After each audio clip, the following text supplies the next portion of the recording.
الرحیم۔ ایک مسئلہ ہمارے سامنے عام طور پر بہت زیادہ پیش آتا ہے کہ عوام کے اندر یہ مسئلہ اور یہ بات بہت زیادہ پھیلی ہوئی ہے کہ اگر کوئی شخص وضو کرنے کے بعد گالی بک دے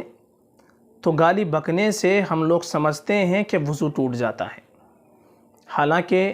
اس کا شریعت کے اعتبار سے اس کی کوئی اصل نہیں ہے، کوئی حقیقت نہیں ہے۔ گالی بکنے سے وضو نہیں ٹوٹتا، بلکہ یہ واقعہ خود میرے سامنے پیش آیا کہ مسجد کے اندر رمضان المبارک کا مہینہ تھا، اور عام طور پر ہم کو معلوم ہے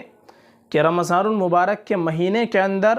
شیطان تو اگرچہ قید ہو جاتا ہے، لیکن جو نوجوان ہمارا طبقہ ہوتا ہے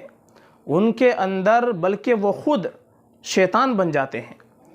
تو ان کے رمضان کے مہینے میں ان کو کچھ شیطانیت سوجھی اور ان کے ذہن و دماغ کے اندر کچھ فطور آیا، تو انہوں نے کیا کیا کہ جو بزرگ ہوتے ہیں ہمارے، ان بزرگوں کے جوتوں کے اندر پانی بھر دیا۔ اس کی وجہ سے ایک بزرگ کے جب جوتوں میں پانی بھر گیا اور انہوں نے دیکھا کہ میرے جوتوں میں پانی بھرا ہوا ہے، تو مسجد ہی میں انہوں نے گالی بکنی شروع کر دی۔ اب گالی بک کر جب خاموش ہو گئے اور نماز کا وقت ہو گیا تو اب لوگ باغ ان کو کہنے لگے کہ تم نے گالی بک دی اس لیے وضو ٹوٹ گیا، پہلے وضو کرو اس کے بعد میں نماز پڑھنا۔ تب میں نے ان کو وہاں پر سمجھایا اور مسئلہ بتایا کہ گالی بکنا اگرچہ غلط بات ہے، بری بات ہے،